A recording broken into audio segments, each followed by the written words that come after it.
Hey guys, welcome back to another video. I'm Nathan, and I'm going to be going over my games from the 2022 Virginia Open from the under 1800 section. So I'm just going to hop straight into it. There's some really crazy games, and I like to start off with the first one I played. Now, coming into round one, it was on like Friday evening. There wasn't any two-day schedule, so I had to come in on Friday night, and my opponent didn't show up, so I won the game.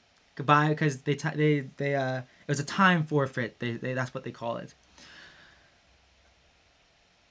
So for me, like I had to drive an hour and 20 minutes to get there. I got a hotel because I expected a long game. So I was kind of disappointed by that. But as I was leaving, someone from the novice section, she was there with her husband. And the novice section only plays on Saturday and Sunday. So she wasn't playing a game, but her husband was. So she was just waiting, and she was asking if she could play a game against someone else.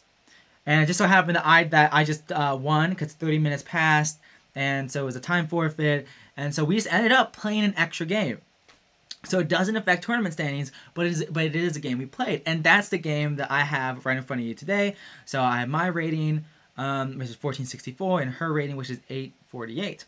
So you would think, okay, well, this like 800 point gap, well, I should easily be winning. Except, well, I did not play particularly well. So without further ado, let's just hop straight into it. And this game was quite wild indeed. Okay, so she plays a Karakon. And I've been trying out the tall variation, the most aggressive way to play, and, well, maybe not the most, but one of the most at least. And this is all I know in terms of theory. I know that, like, there's some traps where if they trade off and don't play e6 immediately, then you get to play e6 and you win the game and stuff. So, like, but up to here is all I know. At this point, I've studied up a bit more after the game, but she goes here, I go here, she goes here, and then we get this really interesting structure where she kind of traps her own bishop in, really weird. Like, the bishop is stuck in the pyramid, but not for long because c5 is gonna happen. But yeah, very interesting. Like, so many pawn moves have happened in the beginning. Anyway, so bishop g5. Queen b6, of course. Queen c7, defending. And c5, knight e2, and, well, even here, after playing knight e2, I realized that the bishop gets trapped, and I felt really stupid, needless to say, because I was like, I thought for a while here, because the pawn is being threatened to take, is being threatened twice, I guess I should say. And so I defended it, but, like, that wasn't very good. But I was looking at this with the engine at one point, and it even, like, suggested that black doesn't even trap the bishop. Black has better moves than doing that, which makes sense. But even this, I mean, this concretely wins because I have to probably go here, and, like, I mean, one of the variations like this, and then your bishop's threatened to be trapped. And I don't even know what white plays here, to be honest. But I guess maybe black doesn't like that as much as just cracking down in the center and, like, opening up the position more. I don't know why. Anyway, I have to go through all my games, so I got to be more succinct with what I talk about. Anyway, so knight e2, I complete blunder. Knight a6, very interesting idea, to take and then go knight b4. At least I think that's what she wanted. So I go queen b3, trying to trade. She slides over. You can't do this because everything's fine. And so I go queen d1 because now she's actually threatening a fork. But she goes back. I don't repeat moves. I go here because if she takes, I think this is very good for me. Probably just, yeah, Rook b1 and after takes, this looks pretty good for white. And let's see. So she took knight b4, attacking the bishop. Bishop slides back all the way to b1. Finally, by moving the knight, it opened up a square on b1 for the bishop. After the game, she said that she liked that move a lot, or at least maybe was surprised by that move. I can't exactly remember. Rook c8 makes sense. At some point, she will want to like develop her bishop somewhere, possibly on b4. So I wonder if instead of knight b4, what if just like bishop b4? But she probably doesn't want to trade her dark square bishop. So, but anyway, rook c8, a3, queen a6. Interesting move because you can't take because the rook's gonna be would be captured. But now queen b3, and ahead of time before playing queen b3, I knew that bishop a5 is losing because I can just take the knight. She was pinning my piece, my pawn to my rook, but now since she moved her bishop there, now I'm pinning her bishop to my queen, and if she takes my queen, I take her queen, and if she takes my rook, I take her bishop, and, well, count the material. I have two pieces for a rook. And I thought that must be pretty good. Like, I think this position is good for me. Probably. Anyway, but instead, she blunders and actually takes, well, after knight takes my my knight with check. So after king takes, she takes back, but now she's just down a piece. Now she's just down a full piece instead. So let's see here. Developing, taking the pawn, rook c1, and this is pretty clearly winning. And in my head, before she made her next move, I for the entire game, I was like, she can never go f6. She can never go f6 because my bishop can check. So after she plays f6, and mind you, this game is a 60-minute game with 10-second delay. So that's either surprising to you because of how bad we played, or it's just pretty natural. Either one. Either reaction. And I go bishop g6. Forgetting that she can just go king d8. Attacking now my bishop's under attack and my rook's under attack. Now, white still has a great position. Like, this, like, now it's just equal material.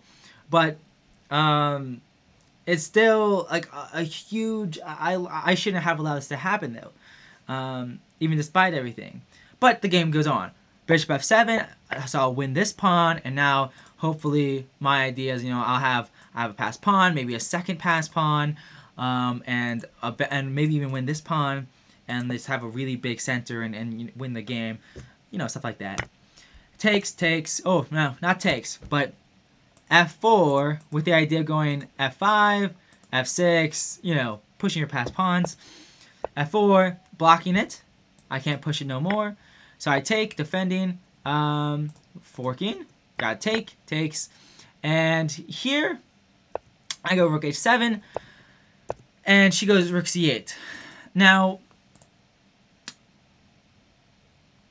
all white has to do to maintain an advantage is whoops, not that, king d3, blocking off any entrance of the rook. The rook can still go here, but what is the rook doing there?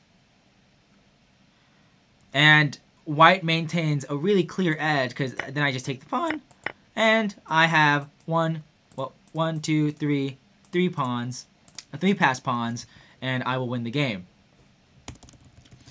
But instead, I just take the pawn because for some reason I didn't think that she would go check first. I thought like, oh, it either takes or if I take like this, then like she'll take like this, and then and then like, oh yeah, this has got to be good for me. I can't tell you why I thought that. So I made a huge blunder by letting her rook get in, and now this happens, and now she has her own two passed pawns of her own. Sorry, I don't know if you saw it on my end of things. The little like right click, whatchamacallit, print screen or whatever popped up. But anyway, so now she has two passed pawns of her own, and it's a lot more complicated. And I play rook h1 with the idea that I can come back and always keep guard of the pawn. The better move, the much better move, was either to keep the rook here and just push my pawns, or go check and go behind the pawn. This, like, and then push your passed pawns and you're completely fine.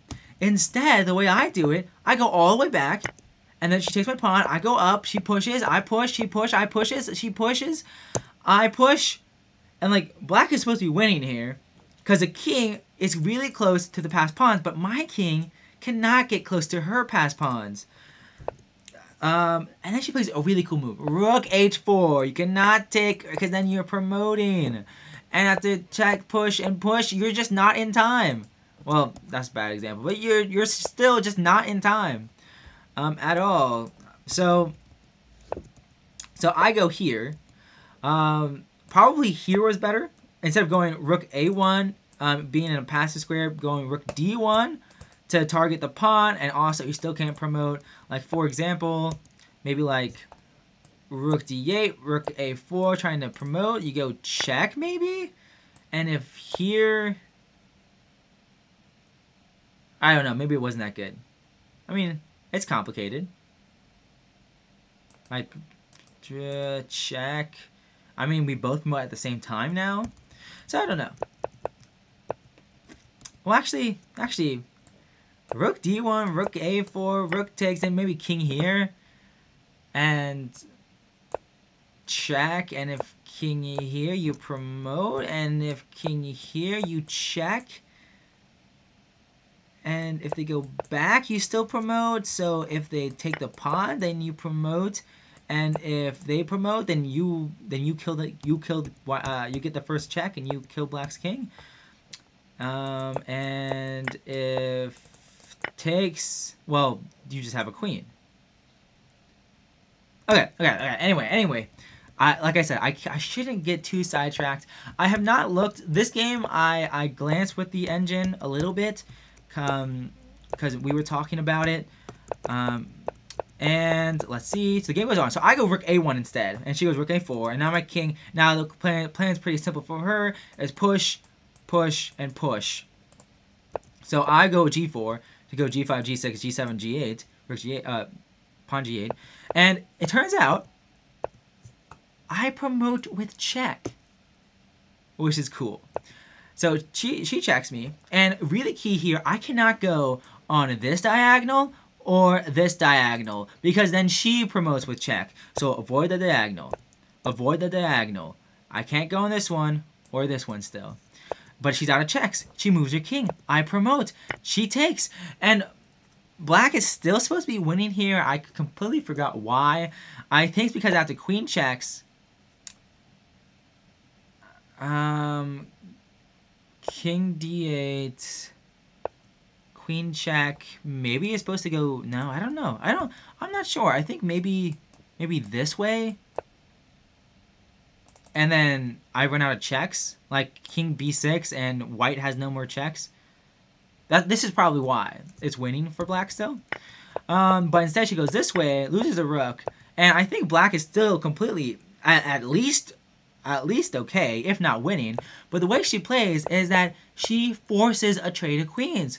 But the thing is, with thinking that she can promote, but the thing is, I also promote, and I promote again with check. So she takes, I take, she takes, and then I push. She pushes. I push with check. She goes back. I check. She goes back. I push. I'm gonna make a third one, baby. So then she checks. I go. I block. I don't block. I mean, I slide out of the way. Now I block. She checks again. King g5. There are no more checks, and I'm gonna go queen f1 and promote my third queen of the game. She tries to protect the square, but still check. Back, promote, and she takes, I take, and really cool geometry here at the very end. Of course, it's completely winning for white, but very cool geometry. How do you win? Bring your king closer.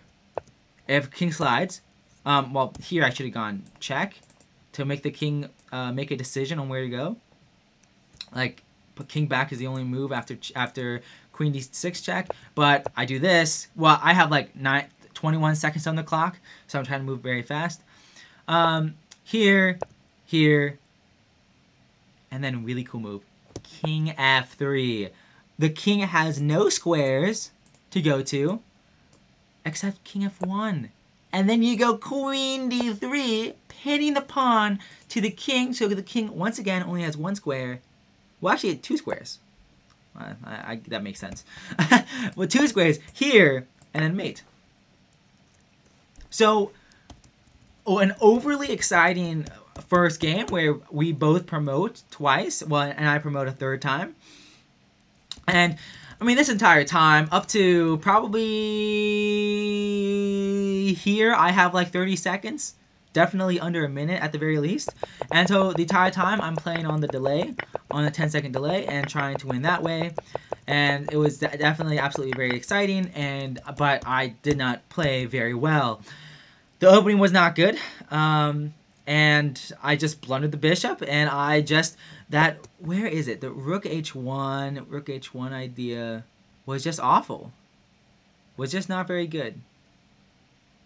Definitely shows that I need to really work on endgames. I'm trying to find the move, but I can't see it immediately. Yeah, rook h1 here.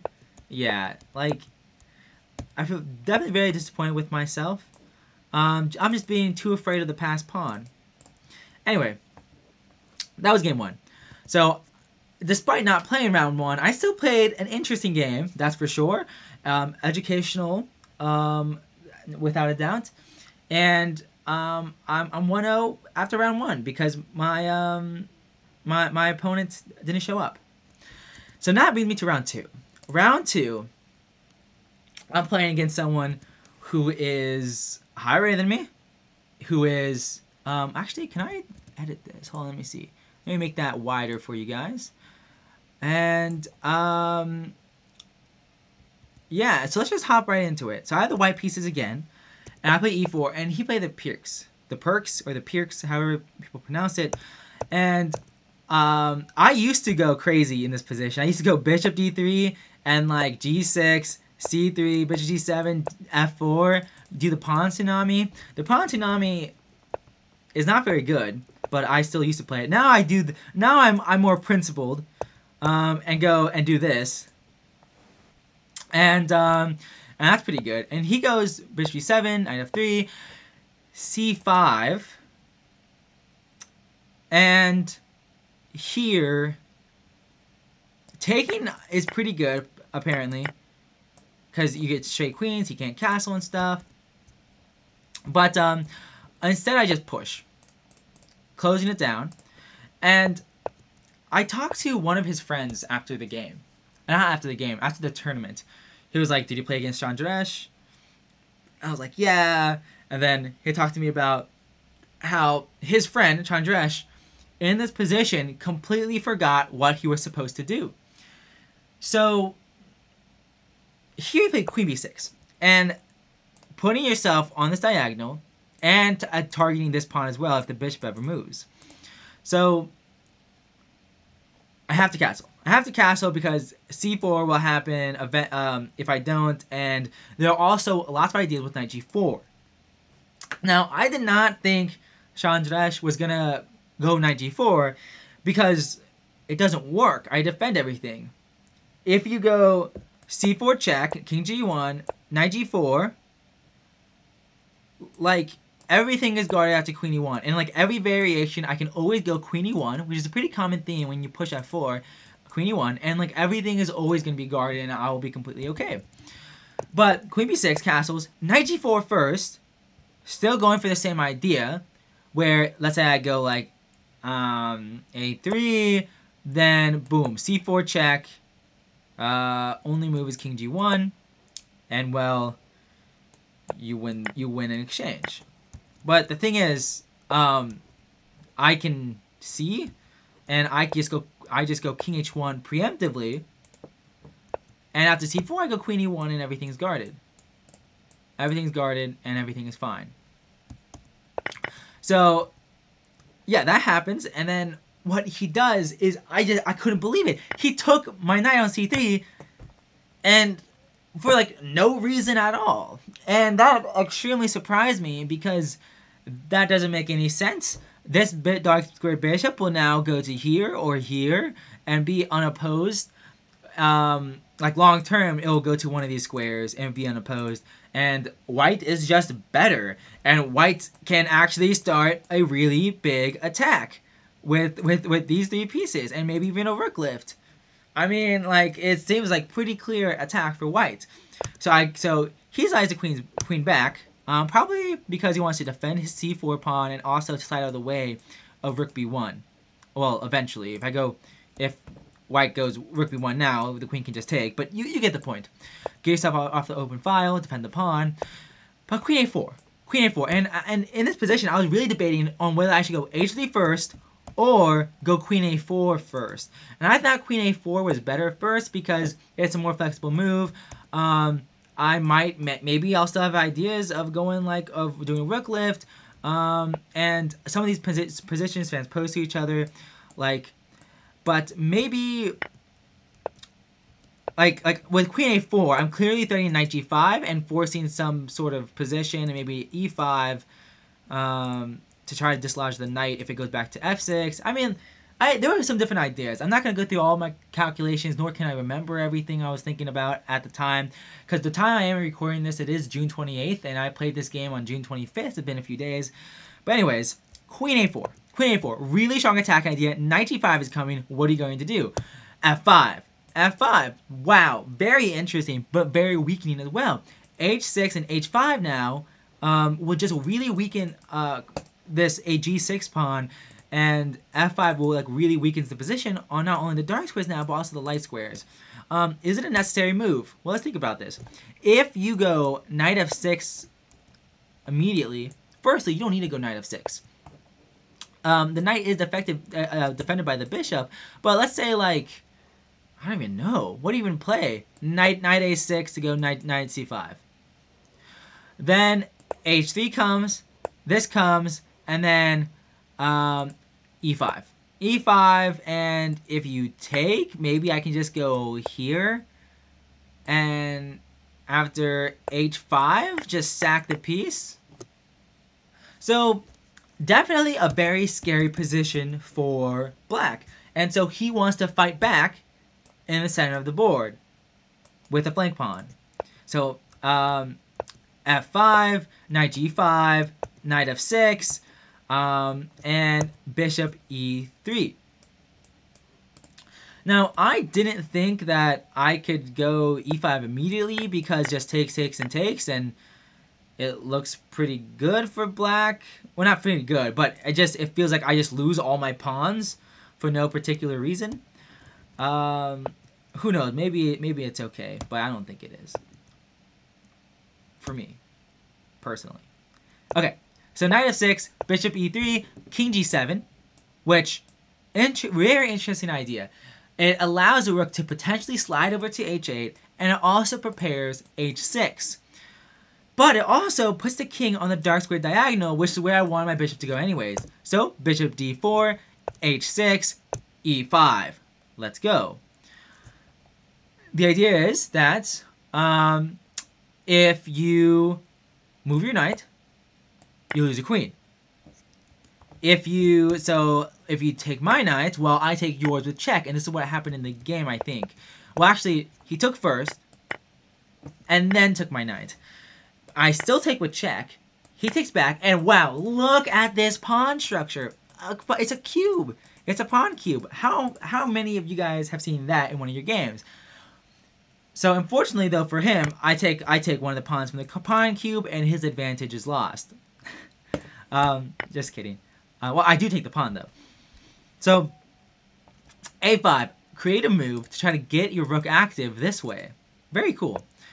Rook f3, doing a rook lift of my own, my counter rook lift, with ideas either going to g3 or h3. For example, after rook a6, potentially, maybe even rook g3 is pretty good, because you win the pawn by force. You win the g6 pawn by force. Probably. Is it more complicated? Probably not. Anyway, but instead he goes queen f7, defending this, attacking this. It makes sense. Preemptively defending g6. And I go rook h3, he goes king g8, getting himself out of the pin. So here, I moved my queen to h4 to get to, so I won't be taken. But here I have an extremely cool move. Rook h6, saying, you're lights out, buddy, because you can never take my queen because it's mate. That's checkmate, which is really, really crazy. I did not see this idea that he can't, I didn't see the mating pattern, the triangle mating pattern, during the game, so I just moved my queen. But if I did rook h6, I mean, what is black supposed to do? There's no move that's good. You're gonna lose your queen. Even the computer's like, when I was looking at the game with the computer at one point, it was just like, yeah, just go like rook e1 or something. But anyway, so king g8, queen h4, queen g7, defending mate, of course. Bishop takes c4, trying to go for discoveries. b5, taking the bishop off of the diagonal. g5, and like after queen h5, f4, and where is this rook going? It's being attacked. Like, where is this rook going? I didn't like any square for it. Rook here, I didn't like. Maybe even because of this, but that I have this. But I didn't like any square for my rook. So instead I go bishop c3 with the idea that if you take my rook, I'm going to go check and win my rook back. Maybe something like this to keep queens on the board. I don't know. But he trades the bishops instead because he doesn't want to trade rooks. And I go rook e1 with the idea that I want to go either bishop c4 to defend the square or go d6 to go rook e7. And also I keep complete control of the e file because my queen and rook guard it. And he can never go, queen here or something because I still have the mate idea. So after rook e1, knight c7, of course the best move. He can potentially challenge me on the e file now. And he's also starting to take the pawn. And also, well, I think that's it. But so I play d6 to dislodge the knight. And after knight d5, c4. And now here he has to go knight e3 and lose another pawn. I don't know if I would have taken with the rook, this rook or that rook. I'm not sure yet. But either way, you're going to be down a 1, 2, 3, 4, 5, 6 versus 3. You're going to be down a third pawn, and this is clearly winning. So instead, he goes queen d7, and that blunders checkmate in 2. But at this point, let's see. But at this point, I mean, it's really losing for black. So that was round 2. So really, the game was kind of decided pretty quickly, where after I was able to get queen a4 in, it felt very comfortable. He just wasted time with queen b6. Even though he's castled and stuff, it's just he's wasting so much time. Knight g4, king h1. I mean, I'm just improving my position like how I would usually want to. Except now, I mean, even this serious positional mistake. I mean, look at this. It's free range chicken over here. So, and like this very, very comfortable attacking position for white. It feels like, at least. Anyway, so that was round 2. I won that game pretty smoothly, and that takes me to round 3. So this game was against my man Andy, and I have the black pieces. And he plays d4, c4, so of course I play the Budapest. Now, this is my 4th rated game playing the Budapest. And so far, maybe it's the 5th. No, I think it's the 4th. So far, heading into this game, I'm 3-3 for the Budapest. Like, my opponents don't know how to play against it. They don't play very good against it, and I feel like I get really good positions out of it. But he plays a system that he told me that he learned ahead of time from his friend. He plays bishop f4, and after bishop b5 check, he goes knight d2. He doesn't try to hang on to the pawn, but he just develops his knight, develops his pieces, and just has a very comfortable position. That's the idea. I go knight c6, knight f3, queen e7, and he just lets me take the pawn, and we both castle. And here I go a5. And this was probably not the best idea. This is very interesting. Right now I'm looking at the Lichess database, and there is like 1, 2, 3, 4, 5, 6, like 6 games in the database on Lichess from players over the board. I think they played it over the board at least. Wow, very interesting. I gotta look what... So this position has been reached a lot of times before. But a5, no game found. So this is a novelty. I'm crazy. But I don't think it's a very good novelty. In general, it is a pretty good idea in the Budapest to play a5 with rook lift ideas and gaining space and preventing queenside expansion with like a3, b4. But he just goes a3, and we trade, and I go d6. One of the things that I was thinking about in this position was, like, let's say, like, I knew a3 was most likely coming, and I wasn't really sure how to deal with it, because after, like, d6 and, like, knight, I thought the knight might go to, like, e4 or something, and I didn't really like how my bishop had no good squares anywhere, so I thought...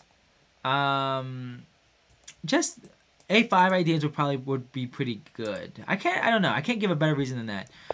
But anyway, traded, and d6 here, bishop b3, bishop b3 attacking the pawn a second time, by the way. And here I play knight g6, which is probably not a good move. I at this point, like, I thought like knight g6 might support a potential f5, f4 push. I thought that might be good, maybe, potentially. But maybe it wasn't a very good idea in general. It also kind of forces his bishop to move, so no piece can go to g4.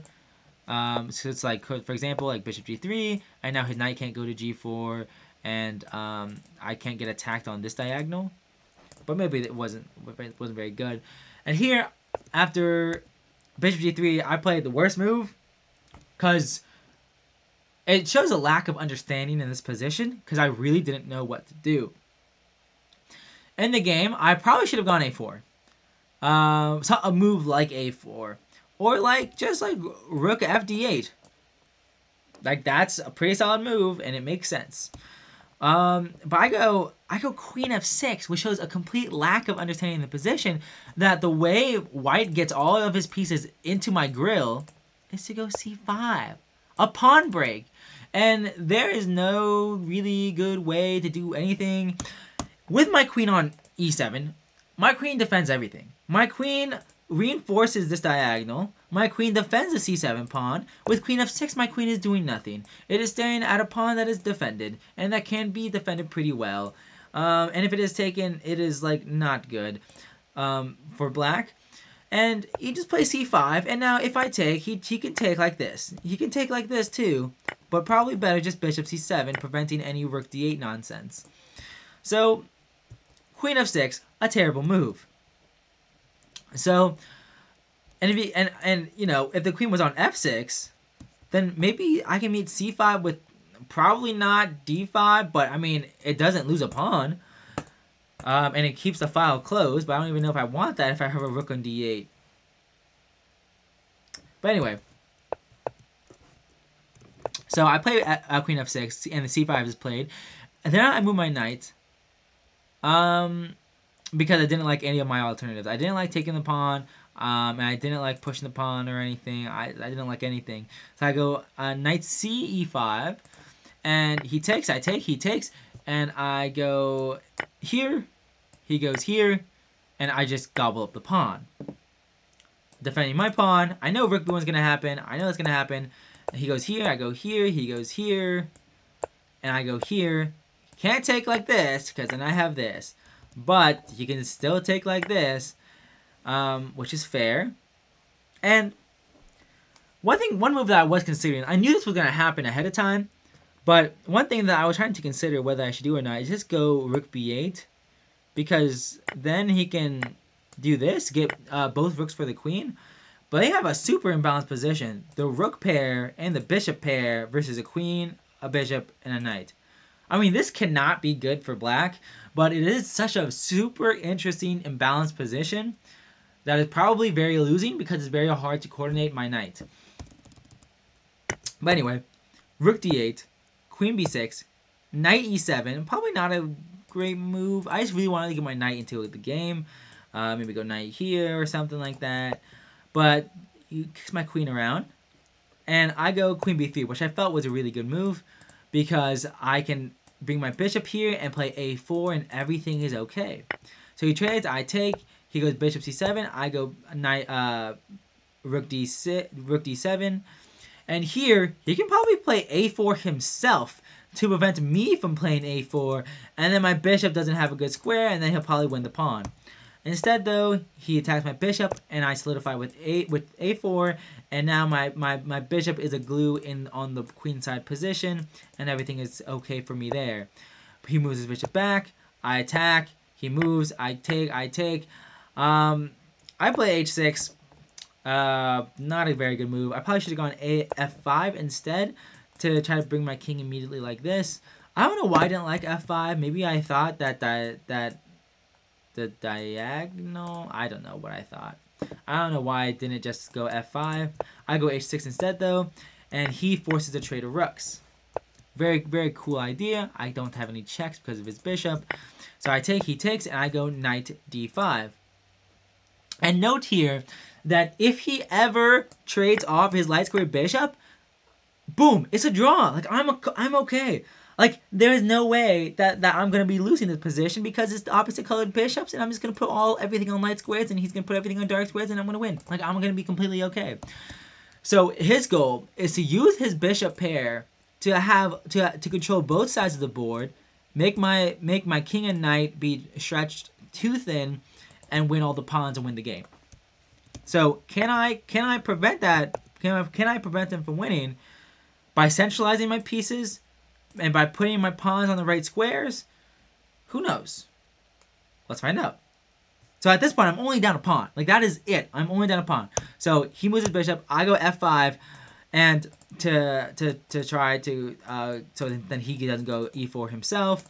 Like I said, I probably should have played f5 earlier. But anyways, king f1, king f7. We move our kings up. Here, I was really worried about this. And I'm not sure how to defend everything. But anyways, the king always starting to go back with the bishop. And then if I go this now, then, well, this happens in the game. Anyway, so before I move my king up, I go g6 first. So then I can now move it up, and after he goes back, I can go h5, and he centralizes his own king, and I move my knight.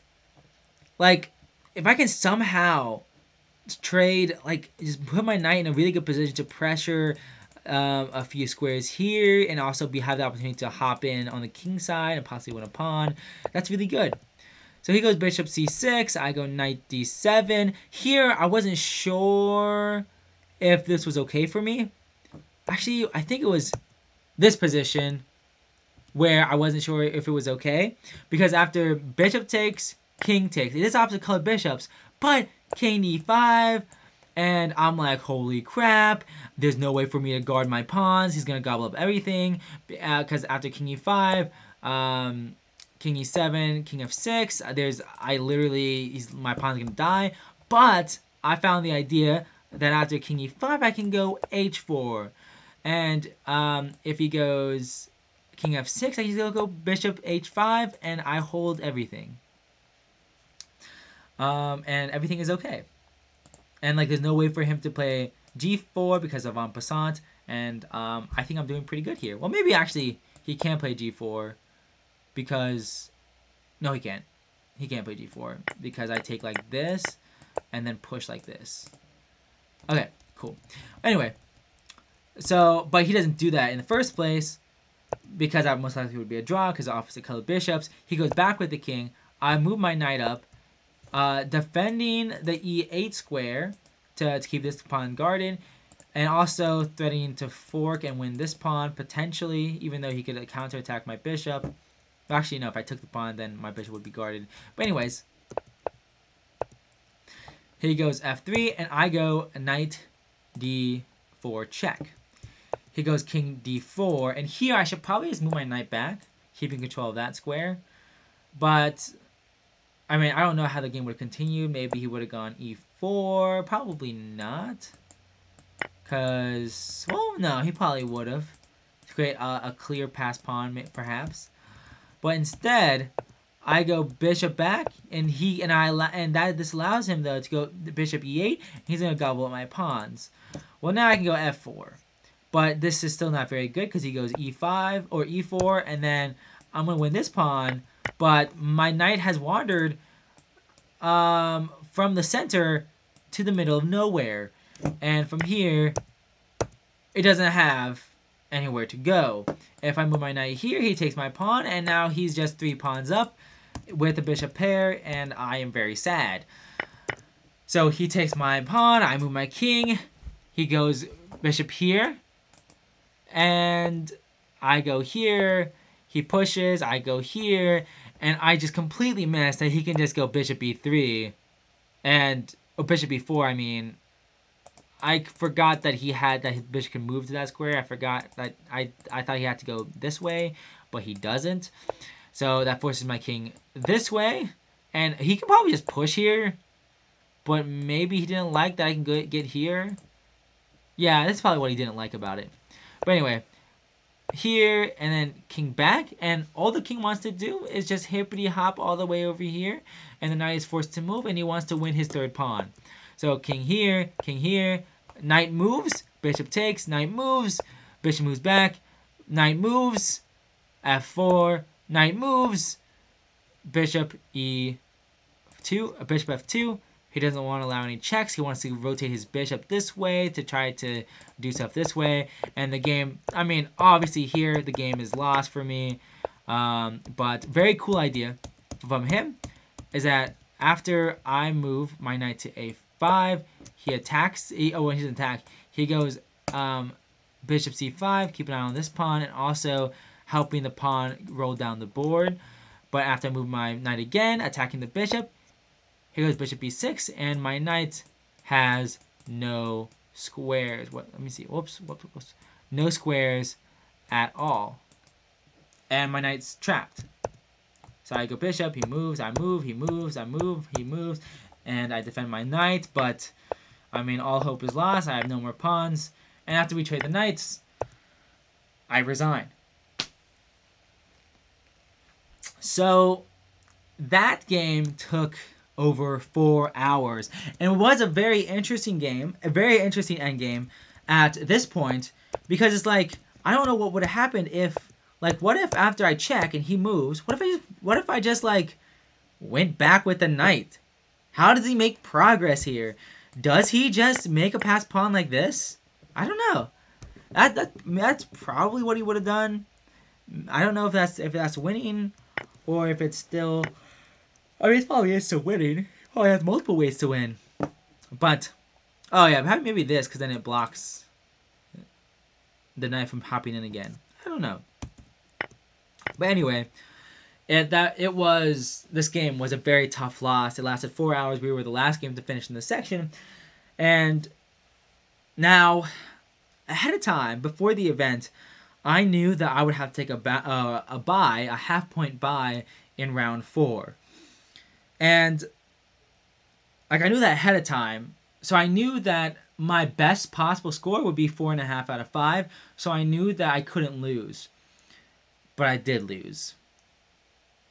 So that was a really, really tough loss for me, because I spent so long trying to figure out how to defend this position until I just couldn't do it anymore. I messed up. And, well, not messed up. I mean, apparently we were talking about the game at one point. Apparently, like, white is like +3, like, ever since he played c5. Maybe not every time in the end game at the very least. Probably after c5 though.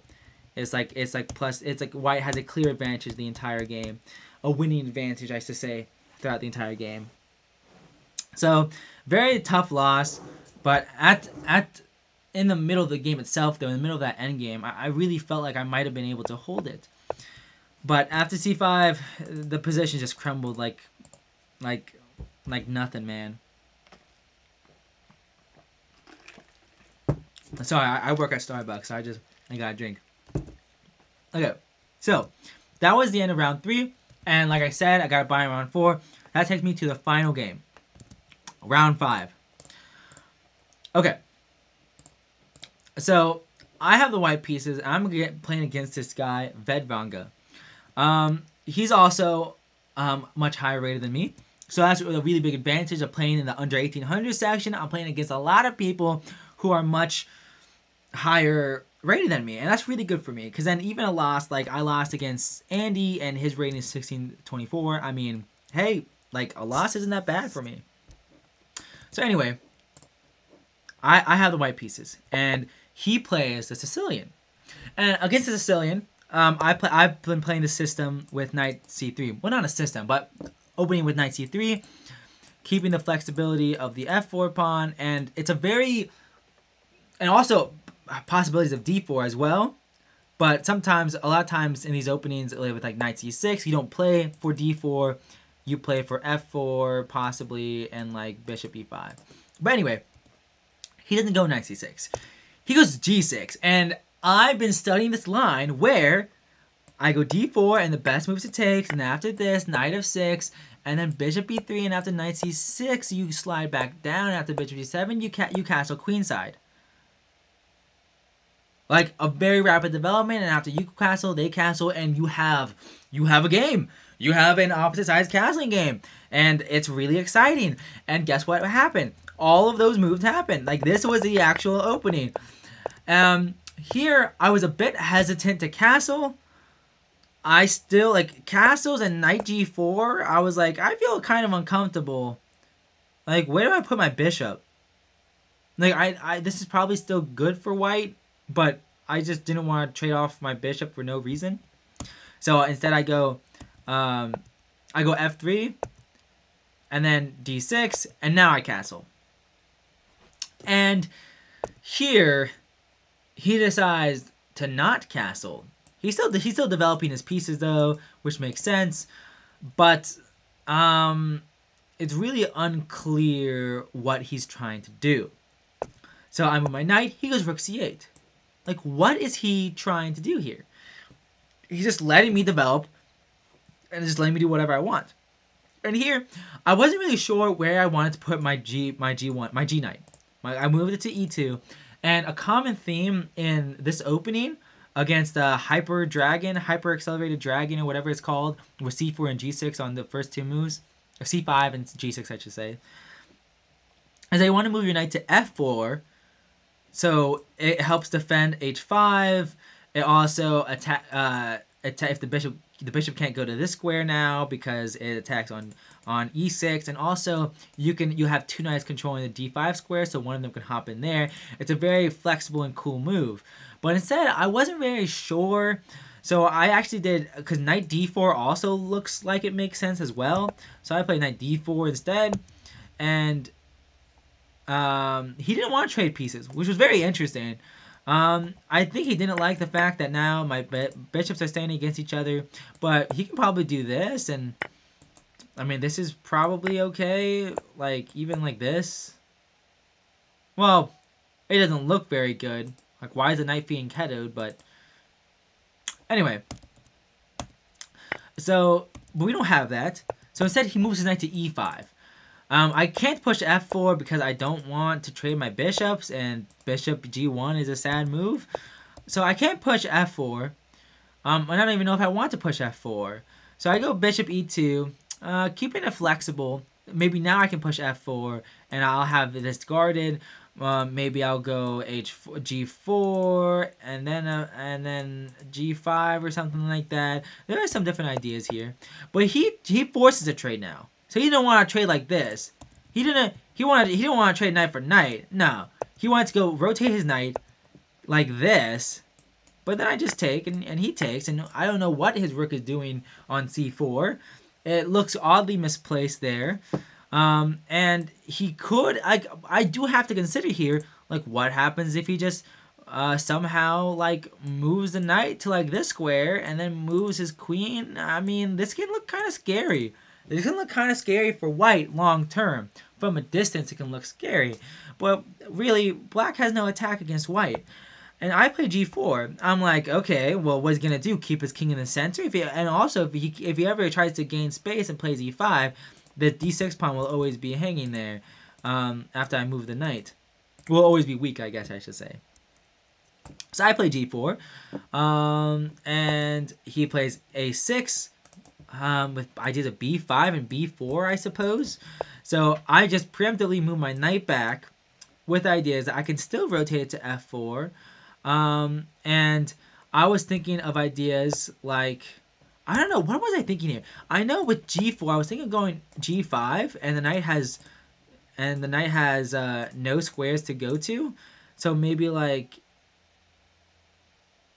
so it'll have to go like probably knight h5, and then f4, f5, and like completely blow the position up on the f and g files perhaps.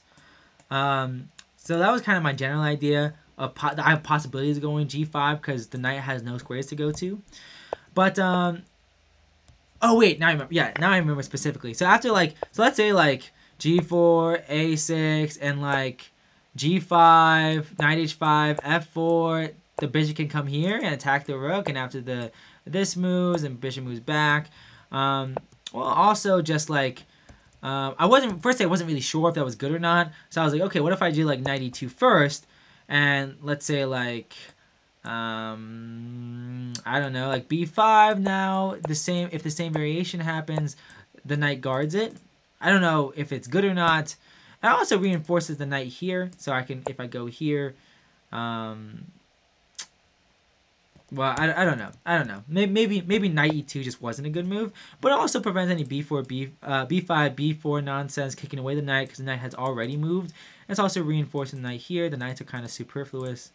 So here was b5, and I really want him to make a decision about his bishop. What is he doing with his bishop? So what I thought he was going to do was to take my bishop, takes, and then go like d6 or something, and then if I go here, just go here and just say that you're dumb on that square, and then maybe, well, probably maybe not d6, maybe just like b4, and then if I go here, just go here, and everything is fine. Maybe even go rook g8, kick the queen out immediately, and then just go like, just go harass the king. I don't know. That's what I thought he was going to do. But the thing is, after bishop h6, he just castles. He just castles, and he's like, I'm like, okay, h4. Like I was all this entire time I've been pawn storming a king that wasn't even there. But now he castles. He finally castles because I mean, what else is he really going to do? h4, queen b6. With like no threat. I mean, he's opening up the other rook to double up here, but still, I mean, what threat is there really? There are no hooks in the position. None of my pawns have moved up, so I go h5 still, and he doubles up. And yeah, here I was really thinking about if he goes e5, he can force a trade. Like if I go like knight b3, first thing, my knight doesn't have that many squares. He can like force a trade. Like I'll have 2 rooks for the queen, but it's still like very like I don't want to trade queens here. I want to checkmate him. So, but I realize here that there's so many different variations to go down. I don't even know where to begin. So if I go here, if like I have to figure out, can he throw e5 in? And I concluded that he could not. Like because if he did now, I could take with check, and if he went like this, I could take. And if he took, and then, I guess if he took my knight, I can just go here, and he's getting checkmated. So, and then if he took like this, and I still take, and if he, I mean, this also looks very good. Because G5 is going to come. And knight H5, but now, like, you know, knight F4. Knight F4 is going to come. And actually, wait, this is what happened in the game, I believe. Because, let's see. So, he took back. He didn't let me take on F7 or H7 with check. And now, like I said, like, E5 could be threatened. And then if I move my knight, then rook takes, forcing a trade of queens. So I have to really attack. I mean, still probably have a really good position anyways. But anyway, so we trade. I go queen h6. I go g5. The only move, like the knight has 3 squares, but only 1 prevents checkmate. And boom, knight f4. Hanging both knights. He can take both knights. He can take this knight. But guess what? I don't take this knight. I take this pawn. And then king g8 is the only move. Then knight takes e8. King f7 is the only move. Then I have my choice. Then I can go queen h7, defending the knight. And then where is the king going? Back here? I don't know. This just doesn't seem like, I don't know. I just felt like I reached this position in my head, and I was like, this has got to be good for me. This cannot be bad. Like I did not know. Like that's why I thought, like, if we took this knight, I thought I'll just probably take here, and the king will probably run this way. But this is probably still winning for me, probably. But he didn't take. And of course, if he takes this one, you get checkmate in 1. Anyway, but he didn't take. He goes bishop e8, and I was like, oh, I missed that move. So I was like, okay, should I go knight e6 first, threatening to take and go checkmate, and go checkmate, or should I take his knight, or should I go knight? So I was basically thinking, should I go knight e6 first, or knight takes h5 first, and then knight e6, because it's forced checkmate. And I thought here for a few minutes until I realized, oh wait, that's checkmate. And the game's over. And with that, I had a final score of 3.5 out of 5. I won my first round because of a time forfeit. I won my second round. I lost my third round to the guy who got first place. And then I had to take a bye in round 4, which was really unfortunate. But in round 5, I did win, and I got 3.5 out of 5. I think, like, I really had to get at least a 4.0 score to win anything. So I don't think I won anything at all, which is okay.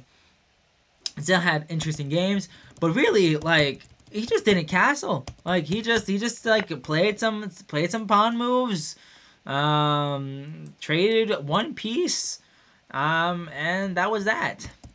So a really interesting game, really like simple, like attacking games from my opponents just wasting time right outside of the opening, or right in the opening.